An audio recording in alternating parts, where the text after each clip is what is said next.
Welcome to Austin and the Circuit of the Americas, virtually on iRacing, for an event where we have no idea what's going to happen next, but we want to enjoy it along with you. It's the eNASCAR Pro Invitational iRacing Series from the Formula One Circuit of the Americas. Let's get the command for tonight's race from University of Texas head football coach Steve Sarkisian. All of us in Austin and at the University of Texas are fired up to welcome NASCAR to our great city this week. And I'm happy to have the honor of being tonight's Grand Marshal and saying the most famous words in motorsports. Drivers, start your engines. And of course, hook 'em horns. Okay, great. Slide it off. I know, you can start it up when you're ready. Here's the coolest thing about this. This track presents so well.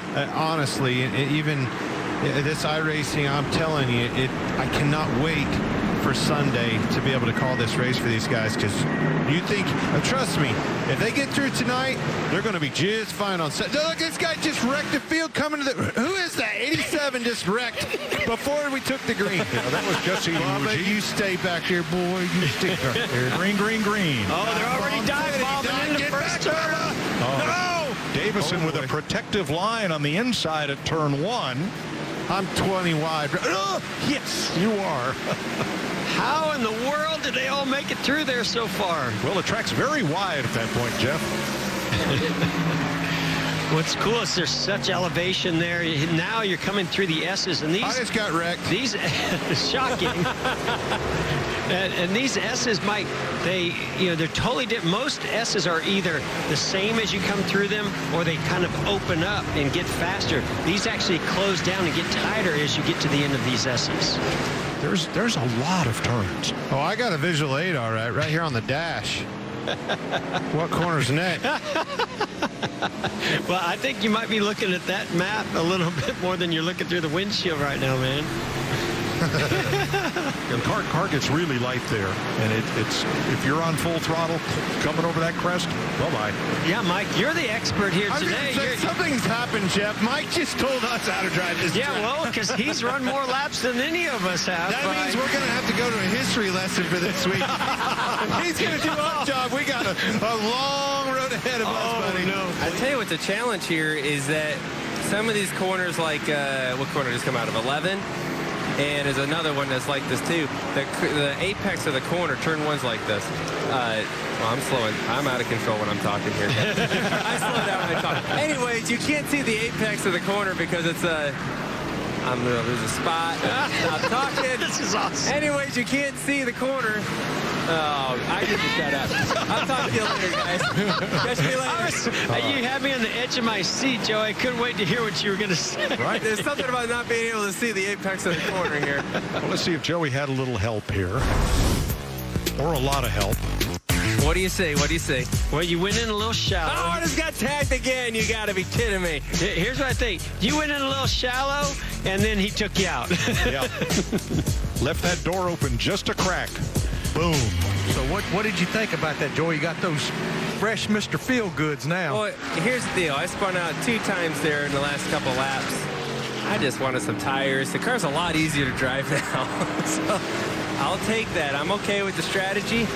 I got clean track in front of me. It's all about making lap time right now. I know Clint said the same thing after some laps today, with the lack of forward bite and grip kind of mimicking Sonoma, but those long straightaways, heavy braking, kind of resembling Watkins Glen. Yeah, you see Christopher Bell, he just tried to get to pit road really deep into the braking zone, and it just carried too much speed, locked up that inside left front tire. So here's what just happened. Clint Boyer wondering about strategy and how many laps to go as we are just past halfway, and I told him, if you pit now, you'll have new tires and you'll be all set. Well, where's the pit entry? Jeff says, right here, turn now. And that's the leader. And unfortunately for James Davison, he made that late braking move right there, not knowing that I mean, honestly, Clint, I think even if you just turned in the corner without trying to get to pit road, I think James was going to make pretty heavy contact. There, spotter. Turn right here, right now. But I will take some of the blame because I did tell you, oh, there's pit road, turn left. I'm going to need a lot of brakes. Well, Joey, thanks for the lap. We appreciate that. Here's 8th place, Denny Hamlin, Michael McDowell having an issue. Around he goes. Uh-oh. James Davison leading Anthony Alfredo. Remember that shot of Chris Buescher in practice? When that happened, we think he may have just left the sim, but it happened to be at full throttle at the time.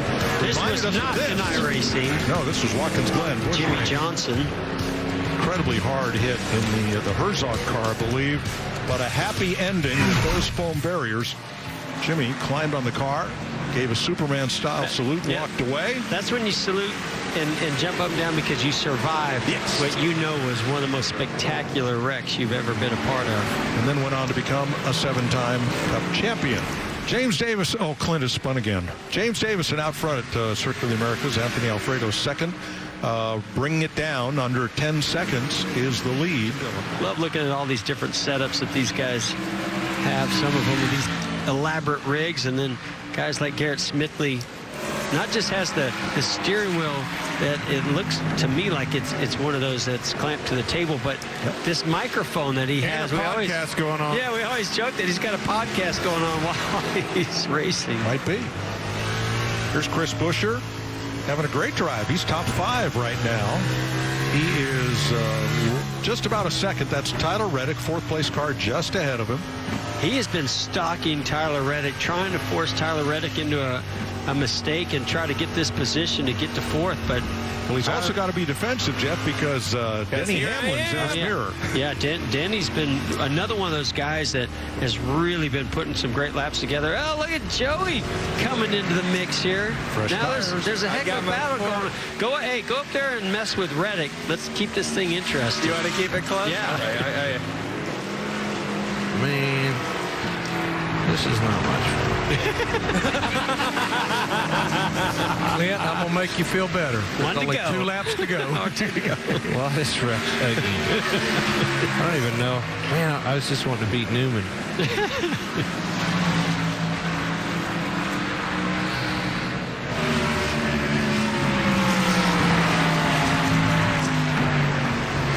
Really closes up to those S's. Anthony Davison going to the inside of Martin Truex Jr. coming down to the final corner. There's Joey's boy, Corey LaJoy at 7. Yep. Sorry, that's not the final. That's this is actually, I think, coming, what's this, to 16 maybe?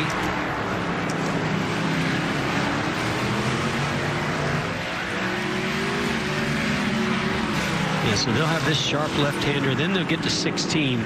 So not quite that final corner. If I'm James, I'm going to be extra careful right here. I don't even know if I'd be racing these guys. He got an 18-second lead over Anthony Alfredo. Not sure he's going to go up and challenge Corey there to put him a lap down because he's under no pressure. Here's that last corner. 20. Oh, he's gonna die. Listen, that was the same move he made on Boyer. It didn't work out so well. That was brave. Well, Corey didn't have a signal on. I had my hazards on. Oh, Corey LaJoy wrecks. What happened? TV Corey time. LaJoy goes around. Bubba trying to run backwards. And that was your thrilling finish right there. Whatever happened? All right, Anthony Alfredo, second at the line. And Denny Hamlin is that off Timmy course. Hill sending Denny Hamlin off the track?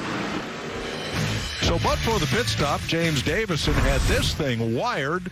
And James, first, we'll all apologize for Clint Boyer making just a very late entry onto pit road right in your path as you were trying to lap him. But other than that, how was your race? Yeah, it took a lot of concentration just to keep the car straight. You couldn't get full throttle out of or in first gear at all, and just had to really look after the rear tires, which is something that we get practice with in the real thing. I would say it was even less grip, so you had to really focus on not overdriving it, but. This is my wheelhouse. This is, road course racing. I sat on the pole here in IMSA and GT a handful of years ago. So, I kind of expected to be competitive. Didn't know where I'd end up, but just gave it my best shot, and thankfully it was enough. So thanks so much to Rick Ware Racing and Skip Barber for jumping on board with us this weekend. We'll be running the same car on Sunday. All right, James. So, now you win the iRacing event. You say you've had past experience. So you're going to have a bit of an advantage going into this racetrack. I'm pretty sure you've probably never said that before going into any NASCAR race. What are your chances? How do you feel about what you can do as a experienced road racer this weekend with that team? I'd like to think with some attrition we can get a top 20. We were close to it at the Daytona Road Course. We finished 23rd.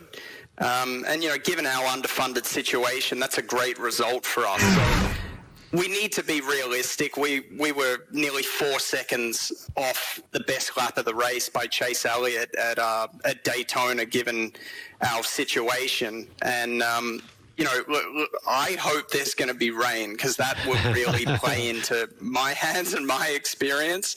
So, yeah, I want to aim high and try and get a top 20 here. I'd love to say, I try and get a top 10 or a top 5, but I just don't think it's really realistic given our underfunded situation. Well, congratulations on your win tonight. iRacing will make a $5,000 donation to a charity of your choice.